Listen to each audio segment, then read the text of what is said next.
Dalawang mag-asawa, isi-share po namin sa inyo yung nangyari po sa aming health crisis 2012.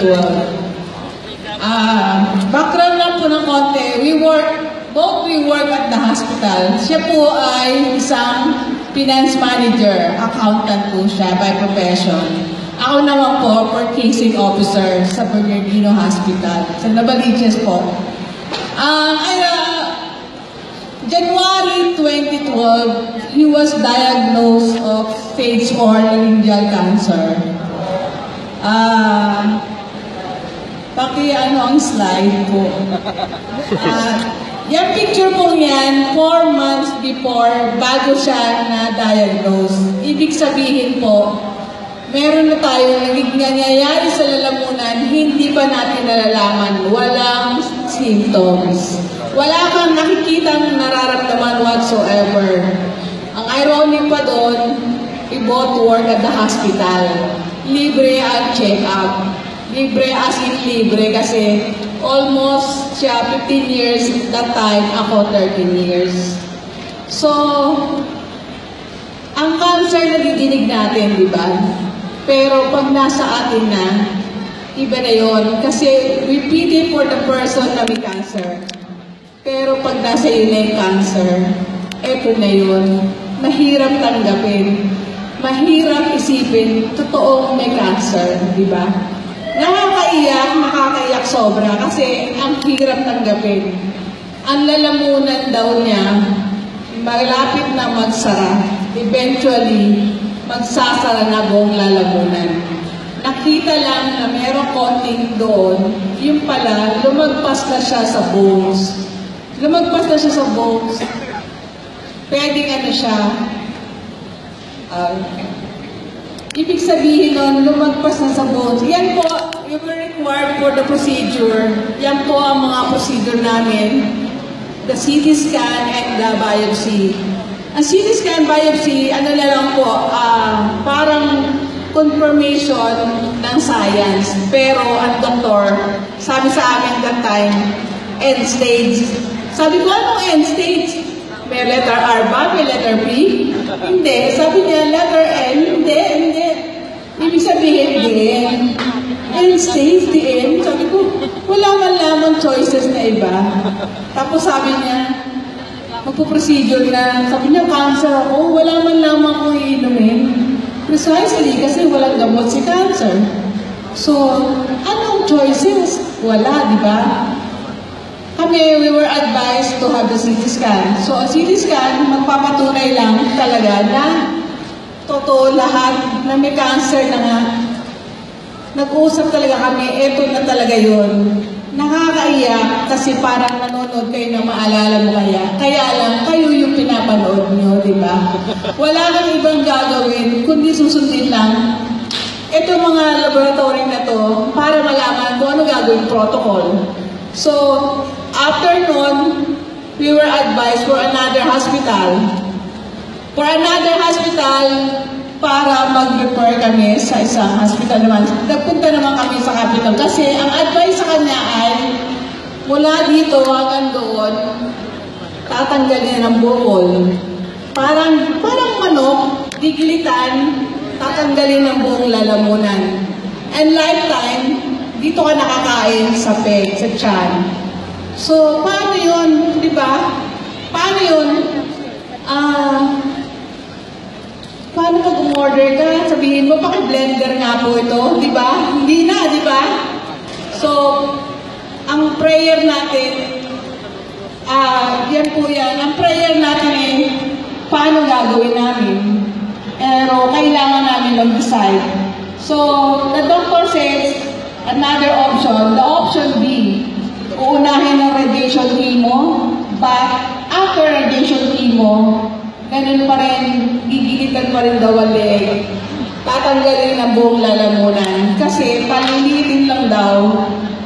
Pero mas mahirap na siya kaparahin kasi sinunog na siya ng radiation. Ang radiation is 35 days every day.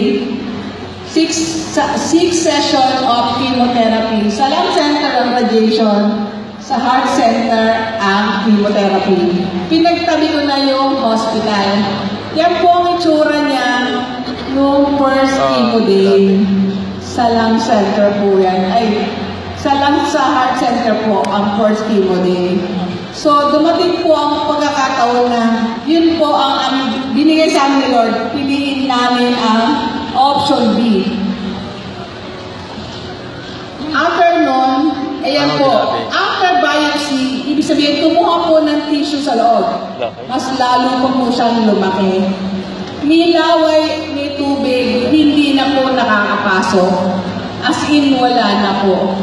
Ang ginagawa po namin, pagkain po niya, ayan po, mas lumaki pa po sa lung center po yan. Every day po kami nandyan for 35 consecutive days, except Saturday, Sunday. After po nun, mas lalong lumaki, wala na po siyang boses. Wala nang boses, wala siyang salita, hindi na siya nakakain sa bibig, nilaway, ni tubig. 2 hours ko po ginagawa ang pagkain niya everyday. 2 hours for the whole day feeding. Feeding po, ibig sabihin po, lalagay po sa tube yung kanyang pagkain. Ayan po, kung makikita nyo, I make it a point na maging happy sa harapan niya. Kasi mahirap na mawalan siya ng pag-asa. Mahirap na tanggapin na end stage, paano mo i-reverse, diba? So, hanggat maaari, pagdating ko sa loob ng kwarto namin, nasa masayang atmosphere. And thank you, Lord. God gave me so much strength kasi hindi ka kayaan.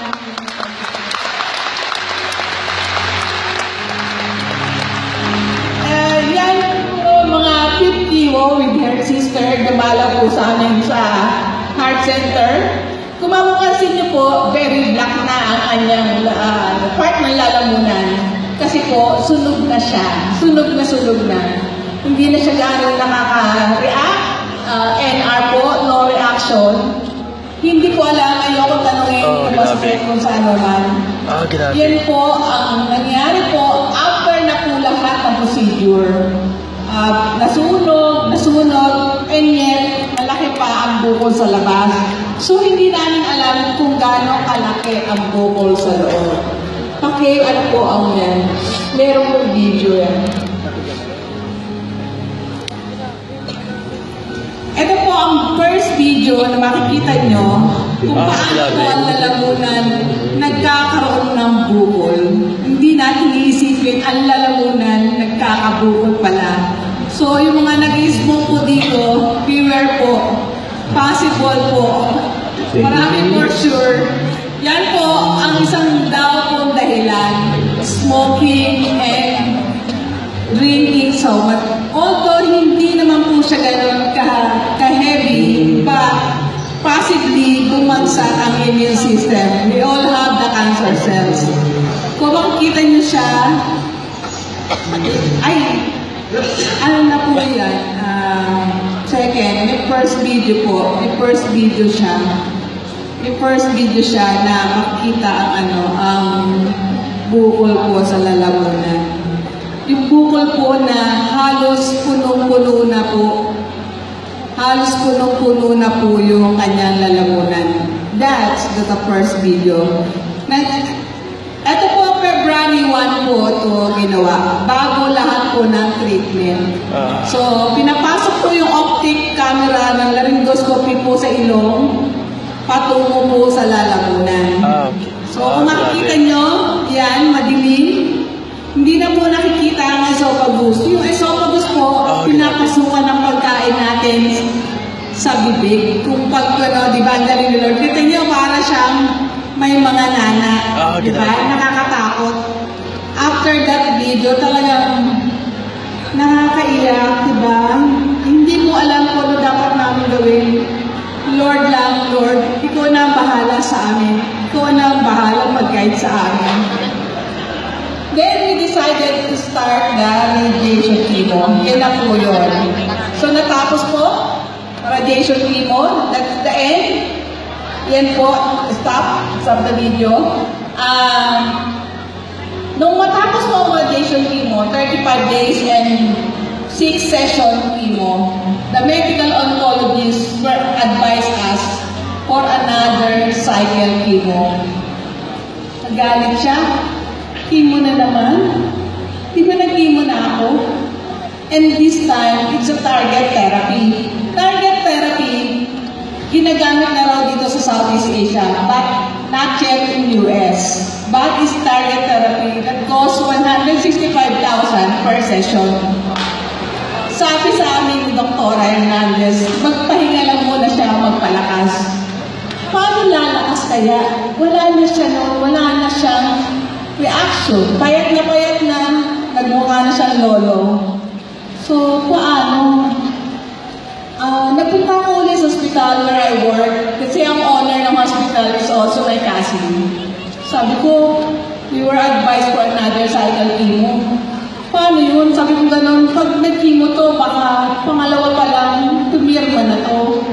Kasi talagang wala eh. Lagi lang siya nakahiga. So, paano ang gagawin? Some people send me some at Facebook. Nag-send sila ng mga anything na pwede namin alternative. Madami, iba-iba. May binibigay sa amin nga na kung ano-ano. Kung pwede nga lang, bigyan siya ng anting-anting noon that time para lang mabuhay ka.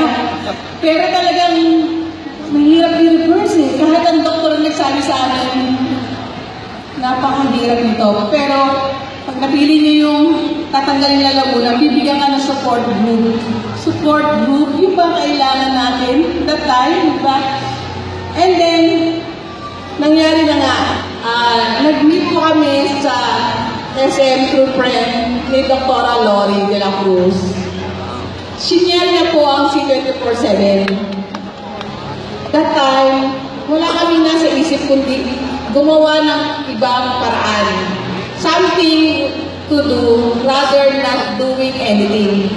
So, ganyan po. Ito po ang paano kung pagkain na ginagawa namin. Nasa 2 hours ko po ginagawa yung everyday. Then, sinushoot po sa peg sa kanyang tiyan. Directly sa tiyan. So, hindi po mahirapan. 9 capsule a day. 1 Colidus and 1 Restore Light. Budget constraints kasi madami ng C24/7. So, hindi siya mahirapan kasi dito lang.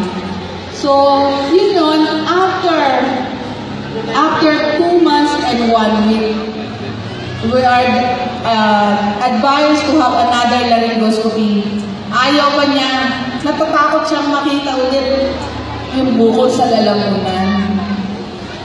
Yun yung second video. Yung second video na yun, makipakita natin yung second video.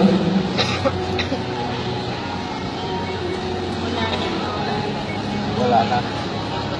Yan po, ina-identify kung sino po yung pinukuha ng laryngoscopy. Wow. Ayan, ano po, yan po, ang doktor po yan, pinapasok niya, ilang beses niya po sinabi, as you can see, 4 na as you can see, kasi siya mismo, hinahanap niya yung bukol, nawala ang bukol. Sobrang hirap na sobrang amazing. Talagang, kahit si doktor, Dr. Clary, nag-form pangalan niya sa Capital Medical Center. Kaibigan din po siya ng Dr. Bernardino. He was so surprised. Pero mo, yung dating major problem, nawala ng ganun lang. Diba?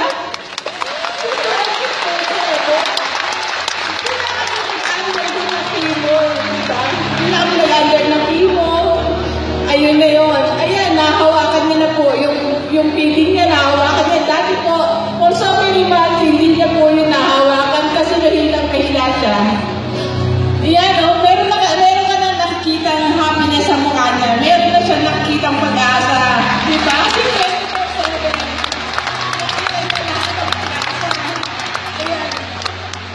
Kung makikita nyo, na-surprise sa mga doktor, kahit lahat siguro ng doktor masu-surprise, kahit si Dr.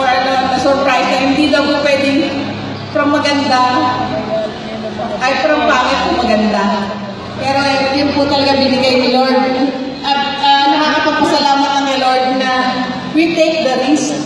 Kasi sobrang risky, di ba? Kasi 24/7 din-decide namin gawin. Wala naman ako nadinig ng answer ni ganun, pero ayan po, sa hospital, yan po yung daughter ko, isa po siyang nurse.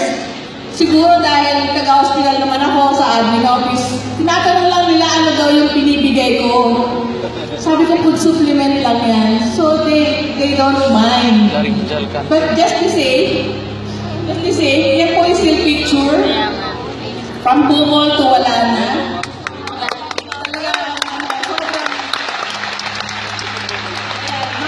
Ano po yan, may exact date po talaga siya. May exact date. So, siguro po magiging part in yours. Minsan sa buhay natin, may nangyayari mga pagsubok sa atin, di ba? Pero, pray natin si Lord mag-guide sa atin. Risky, yes, of course, risky. Pero, di ba? Lalo na yung mga guests, di ba? Si 24/7 nyo, ang laking bagay sa amin, ang laking bagay na binigay ni Lord. So, thank you sa Board of Directors.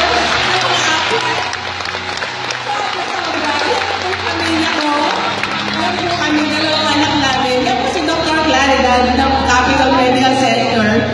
Party board po from my husband. Good morning.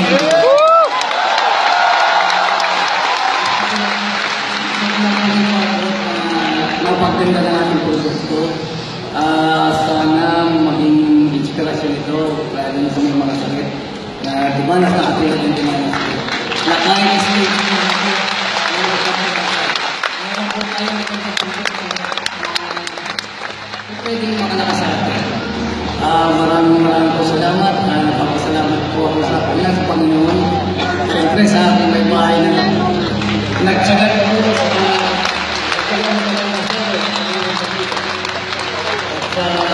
nagiging po sa amin ng sequence of Pagkakulit sa kanyang Mandy Cruz. Maraming salamat sa inyo.